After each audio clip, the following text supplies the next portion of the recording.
Hi, this is Brian. Welcome to Philosopher's Notes TV. Today we've got Joseph Campbell's Pathways to Bliss. As always, this great book and 6-page PDF Philosopher's Note with some of my favorite big ideas. Joseph Campbell is one of my favorite teachers. He is in the grandfather slot in my spiritual family tree. Joseph, what are you doing? Just an awesome guy. This is the third book that we've done a note on. The other two are The Power of Myth and a Joseph Campbell Companion. All three rock. And this one, Pathways to Bliss, is all about Joseph Campbell's idea of following our bliss. So if you know Campbell or you've read some of these notes or listened to some of these shows, you know that Joseph Campbell coined the phrase, follow your bliss. He was a mythology expert who studied the hero's journey. He wrote a book called The Hero with a Thousand Faces, and how all cultures have very similar mythology of a hero's journey. And one of the things he talked about a lot was following our bliss. And this book is about pathways to bliss and pathways to us to experience the divine within us.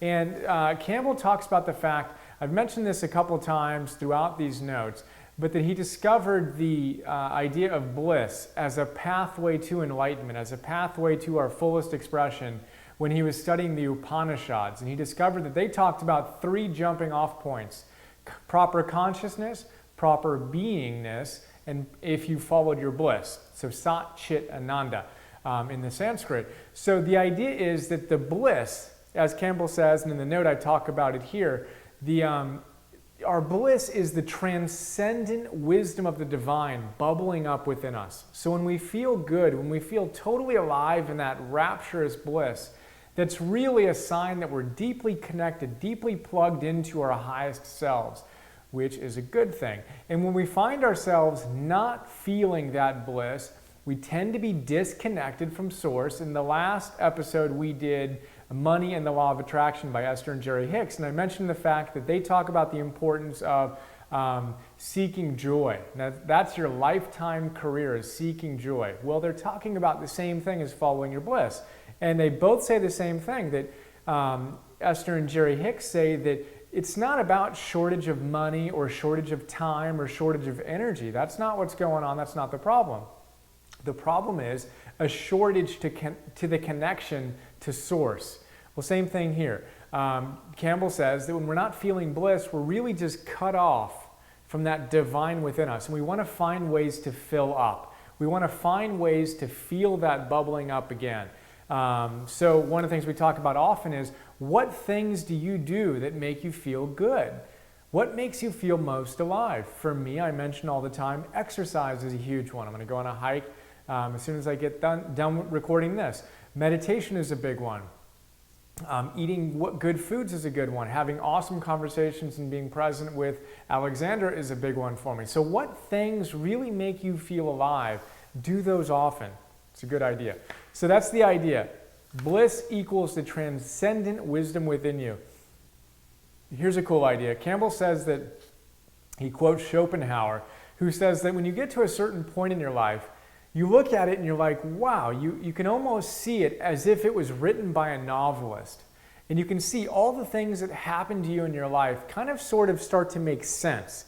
That you took this path and then that happened and then this happened, and none of it really made sense when it was happening at the time. But as you look at it from a broader perspective, you can see that it just kind of, there were similar themes coming up, similar questions you were pursuing, or similar episodes that you're going through of lessons you were learning. And he says that from a far enough vantage point, you can see your life as if it was written by a novelist. Really cool idea. I mentioned in the note here, a friend of mine, Trip Lanier, talks about, he's got a great show called The New Man. Highly recommend it. Google The New Man podcast.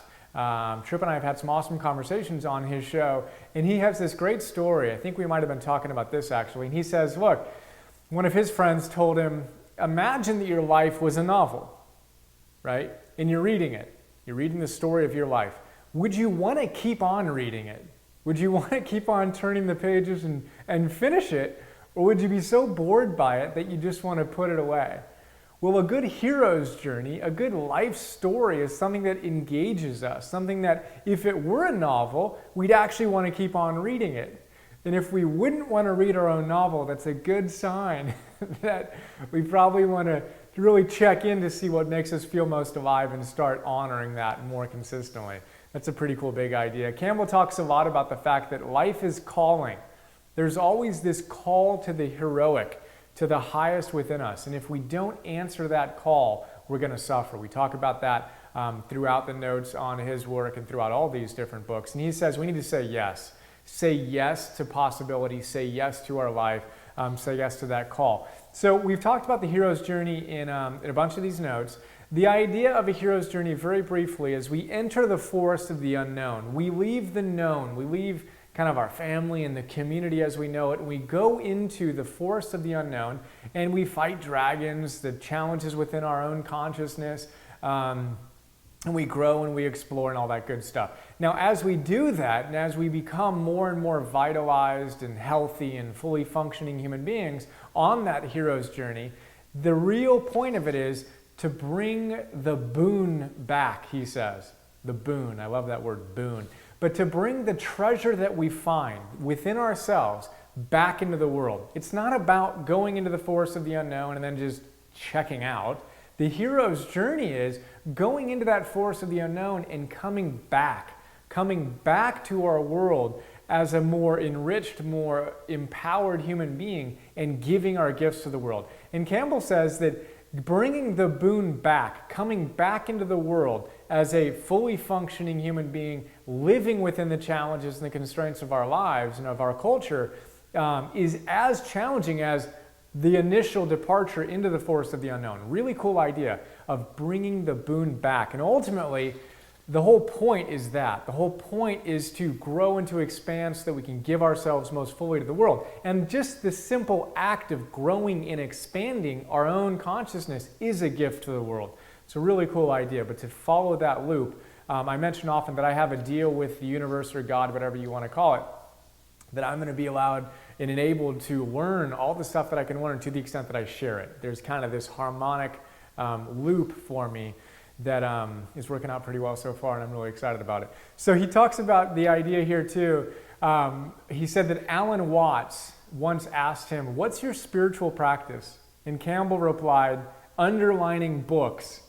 I love that. Campbell actually came back in the early 19th century. He came back from Europe, where he was getting a master's, I believe, and came back, and right when the Great Depression started, a week after he got back into the States, the Great Depression occurred.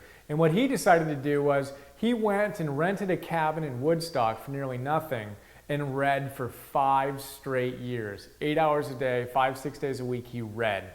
Isn't that cool? So one of his spiritual practices is underlining books. He says it's all in how you approach it. Anything can be a spiritual practice. It depends on how you approach it. Really cool idea there. In the note, I talk about the balancing of cosmic power with our own personality.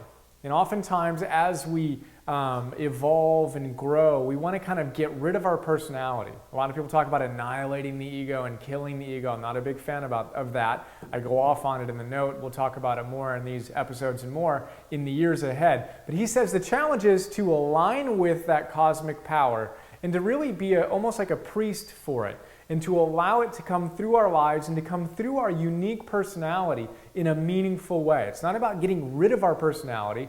It's about plugging ourselves into something bigger than ourselves and then shining brightly. Really cool idea. He talks about the fact that we can make anything in our lives heroic.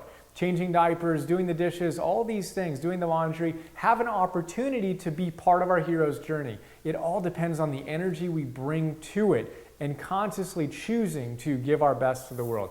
So that's a big idea there. There's more in the note, a lot more in the book. Highly recommend it. Hope you enjoyed it. Remember, the bliss within is God bubbling up. The divine intelligence within us bubbling up. We want to get in touch with that. We want to express it fully. And hope you dug it. Look forward to sharing more with you soon. Have an awesome day. See you.